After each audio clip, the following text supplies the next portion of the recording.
Mes très chers élèves, chers téléspectateurs, bonjour. C'est pour moi une très grande joie, mais pour vous aussi. Je le sais maintenant parce qu'on me le dit souvent. C'est donc pour nous tous une très grande joie de nous rencontrer dans le cadre de ces leçons de français destinées à vous aider à améliorer votre niveau de français.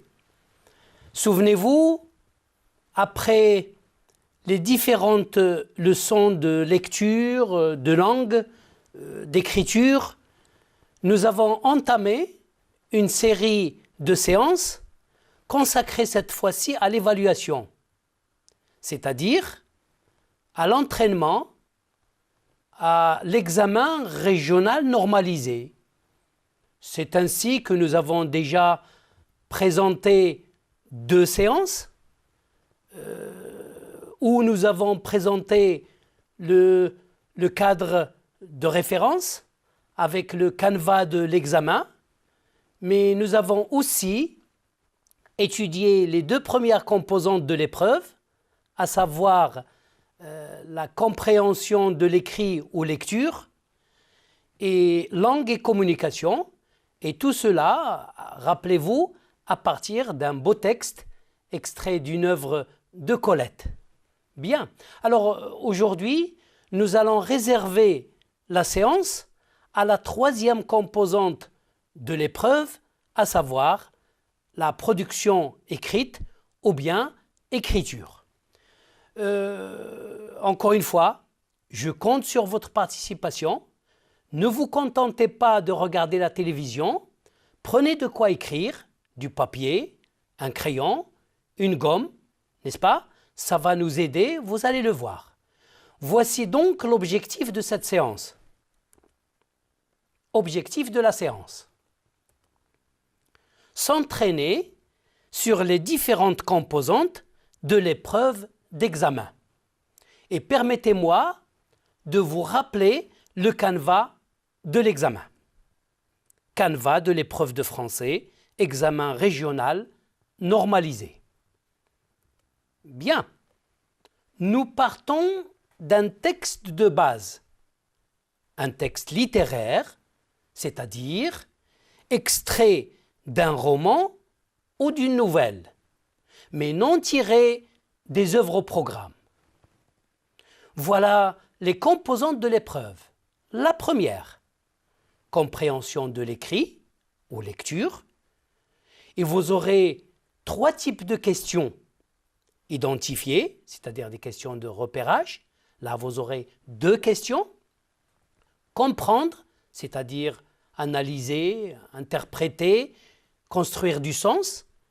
Et puis, réagir, c'est-à-dire on vous demandera votre point de vue, votre attitude sur un fait stylistique ou linguistique ou sur l'attitude d'un personnage ou sur un thème donné. Tout dépendra du texte de base. Alors, voilà, vous aurez donc 2 questions d'identification, 3 questions de compréhension et une question de réaction. La 2e composante, langue et communication, identifier, vous aurez une seule question, identifier un fait stylistique, un fait de langue, n'est-ce pas? Un adjectif qualificatif, un verbe, une proposition. Appliquer des règles, et là vous serez amené à faire des transformations, n'est-ce pas? Des substitutions, des réductions, etc. Et puis, établir un rapport, établir un rapport entre une situation et un énoncé, et vice-versa. Et là, vous aurez une question identifiée, 3 questions appliquer des règles, et 2 questions établir des rapports. Au total, 6 questions. La dernière composante, production écrite ou écriture. Et là, rappelez-vous, avant, on avait 2 sujets au choix. Une argumentation et une narration. À partir de cette année, on n'aura qu'un seul sujet et ça sera une narration. Donc, produire un texte narratif. Bien. Alors aujourd'hui, comme je vous l'ai dit, nous allons essentiellement consacrer cette séance à la production écrite ou bien à l'écriture. Je tiens à vous rappeler le texte de base de la dernière séance sur lequel nous avons travaillé la lecture et la langue. Le voilà, on va le relire.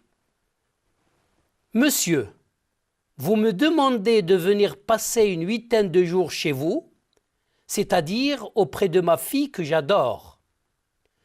Vous savez combien je la vois rarement et combien sa présence m'enchante.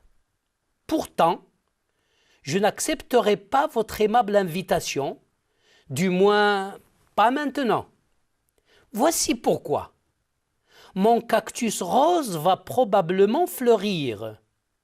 C'est une plante très rare qui, m'a-t-on dit, ne fleurit sous nos climats que tous les 4 ans. Or, je suis déjà une très vieille femme. Et si je m'absentais pendant que mon cactus rose va fleurir, je suis certaine de ne pas le voir refleurir une autre fois. Veuillez donc accepter, monsieur, l'expression de mes sentiments distingués et de mon regret. Colette, La naissance du jour, Flammarion, 1928. Bien. Bien évidemment, en ce qui concerne le sujet d'expression écrite, parfois il peut être inspiré du texte, c'est-à-dire nous pouvons partir d'une idée du texte de base, n'est-ce pas, d'une idée ou du thème ou d'un sentiment, n'est-ce pas, et vous poser un sujet de production écrite.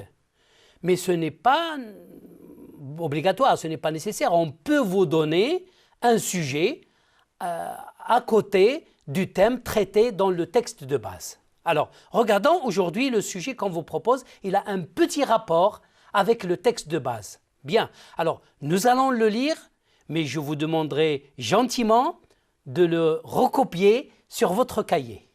Ça va nous aider. Voilà le sujet. À cause d'un empêchement sérieux, vous ne pouvez pas accepter l'invitation d'un ou d'une amie qui vous demande de venir passer une semaine à l'étranger. Racontez dans quelles circonstances en exprimant vos sentiments. Je vous laisse le temps de le recopier. À cause d'un empêchement sérieux, vous ne pouvez pas accepter l'invitation d'un ami ou d'une amie qui vous demande de venir passer une semaine à l'étranger. Racontez dans quelles circonstances en exprimant vos sentiments. Très bien. Alors, nous allons ensemble essayer d'analyser ce sujet pour voir comment le traiter. Regardez. Voilà quelques conseils, conseils à suivre avant de commencer à rédiger le sujet. Première étape, dans le traitement du sujet d'écriture ou de production écrite, voilà quelques conseils que nous allons détailler tout de suite. Alors, lire le sujet, pourquoi? Afin de comprendre la situation, c'est très important, dans quel cadre on est, dans quelle situation on est, et puis relever ou dégager la consigne, c'est-à-dire qu'est-ce qu'on me demande de faire? Qu'est-ce que je dois produire? Quel type de texte je dois écrire? Ensuite, c'est très important, pour ne pas être hors sujet, souligner les mots-clés, c'est-à-dire les mots les plus importants dans le sujet. Expliquer les mots difficiles, très bien. Voilà, alors revenons à notre sujet, que voici. À cause d'un empêchement sérieux, vous ne pouvez pas accepter l'invitation d'un ami qui vous demande de venir passer une semaine à l'étranger. Racontez dans quelles circonstances en exprimant vos sentiments. Vous le constatez bien, il y a deux grandes parties dans ce sujet. Regardez ce qui est écrit en jaune et ce qui est écrit en blanc.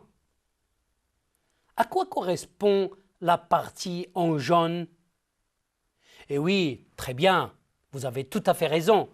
Et il s'agit de la situation. Et quelle est cette situation?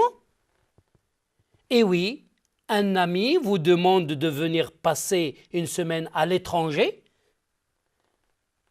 mais, regardez au début, il y a un empêchement sérieux, n'est-ce pas?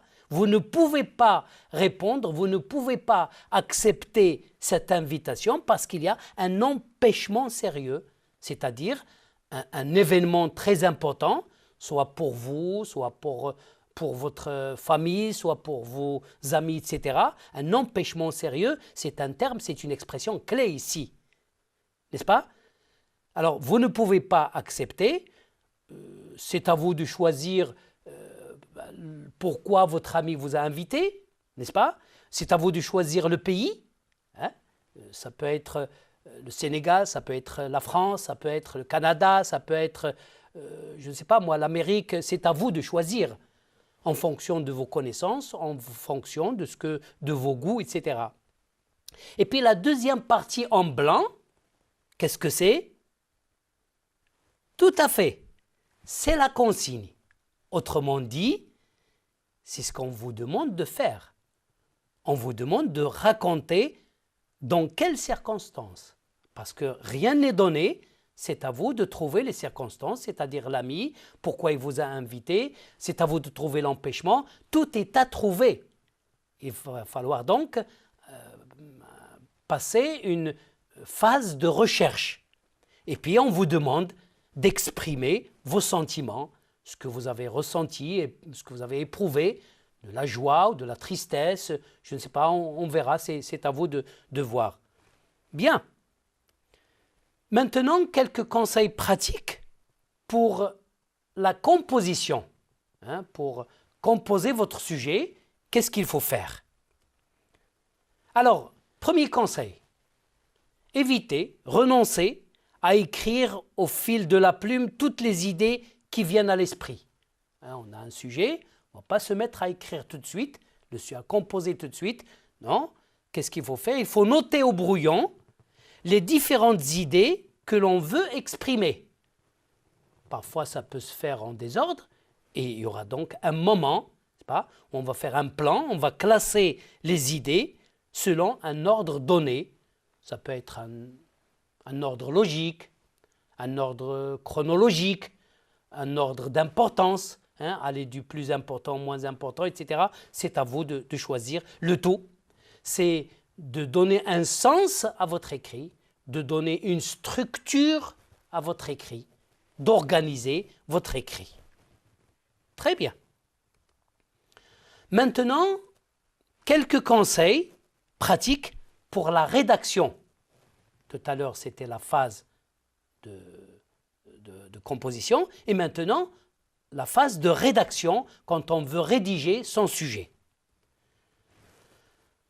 Bien, on vous demande de respecter les trois parties de la composition. Il faudrait donc que dans votre sujet, il y ait une introduction, 3 ou 4 lignes.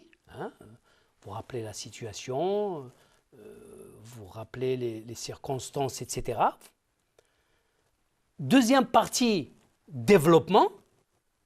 Et puis, la dernière, c'est la conclusion. On vous demande d'utiliser les mots et les expressions que l'on connaît bien. Ne vous hasardez pas à utiliser des termes que vous ne connaissez pas parce qu'il faudrait faire attention aussi à l'orthographe et aussi au sens. On vous demande aussi de faire des phrases correctes. C'est très important dans une production écrite, n'est-ce pas? C'est vrai qu'on a déjà évalué la langue dans la partie langue et communication, mais là aussi, la langue, l'expression sera évaluée, sera prise en considération dans l'évaluation de votre écrit. Bien utiliser les signes de ponctuation. On le dit très bien. La ponctuation et la politesse de celui qui écrit vis-à-vis de celui qui lit. La ponctuation donne un sens à votre écrit. Pensez-y. Employez correctement les pronoms et les déterminants. Conjuguez correctement les verbes. Utilisez convenablement les connecteurs logiques. Cependant, or, mais, toutefois, etc. Ça dépendra du texte, ça dépendra de ce que vous voulez exprimer. Et puis, un moment très important, relire le texte produit à la fin de la rédaction. Consacrez donc un temps à la relecture de votre produit. C'est très important de faire cette action. Revenons au sujet donc. À cause d'un empêchement sérieux, vous ne pouvez pas accepter l'invitation d'un ami qui vous demande de venir passer une semaine à l'étranger, raconter dans quelles circonstances en exprimant vos sentiments. Nous n'avons pas le temps de le faire maintenant, vous avez recopié le sujet chez vous, mais en attendant, je vais vous proposer un plan. Alors, plan du sujet, introduction, présentez les circonstances dans lesquelles vous avez reçu une invitation. Bien. Développement, présentez les vraies raisons qui vous ont empêché de répondre favorablement à cette invitation. Exprimez les sentiments que vous avez éprouvés. Conclusion, essayez de terminer sur une idée proposant une solution à cette situation un peu délicate. Voilà, je vous propose un sujet rédigé, n'est-ce pas? Mais excusez-moi, ce n'est pas un modèle, ce n'est qu'un exemple que je vous propose. Bien. Lisons ensemble. L'été dernier, pendant que toute ma famille était occupée à préparer le mariage de ma sœur aînée, j'ai reçu un mail d'un ami canadien m'invitant à venir passer une semaine chez lui à l'occasion du Festival des Francopholies de Montréal. Le Festival de Francophonie est un festival annuel qui se passe au Canada, où tous les artistes se rencontrent. C'est très intéressant comme festival. Deux événements aussi importants l'un que l'autre pour moi. Partir en voyage pour la première fois dans ma vie, assister au mariage de ma sœur. Mais lequel choisir? Et comment convaincre soit ma famille, soit mon ami André du Canada? Et oui, vous avez vu, il est déchiré, le pauvre, il est partagé entre ces deux choix. C'est difficile, un choix difficile à réaliser. Le respect de la famille, l'amour de la famille, et puis ce désir d'aller ailleurs, de partir en voyage. C'est vrai que j'aime ma sœur Sana et que je respecte nos traditions et les relations familiales. C'est vrai aussi que mon père compte beaucoup sur moi, il me l'a dit et redit, pour faire réussir la cérémonie de mariage de ma sœur. Eh oui. Mais je ne vous cache pas que, au fond de moi-même, j'aurais vraiment souhaité réaliser un de mes grands rêves, prendre l'avion pour vivre moi-même les sensations fortes au décollage et à l'atterrissage dont me parlent mes parents et mon frère qui ont beaucoup voyagé. Allongé dans mon lit, je cherchais une solution à mon problème quand Sana surgit. Elle voulait me demander conseil. Mon choix s'est fait tout seul. Adieu le Canada. Mais pour ne pas perdre mon ami, j'ai décidé de l'inviter, lui, à visiter mon pays et à assister à un mariage marocain. Ce n'était qu'un exemple de rédaction, bien entendu. Et vous avez vu que, au fur et à mesure que je présentais les faits, les événements, j'exprimais aussi les sentiments. Sentiments de regret, sentiments d'amour, sentiments de respect, etc. Bien, alors la prochaine séance sera consacrée à une autre séance d'évaluation. D'ici là, je vous souhaite bon courage et je vous dis au revoir. Merci.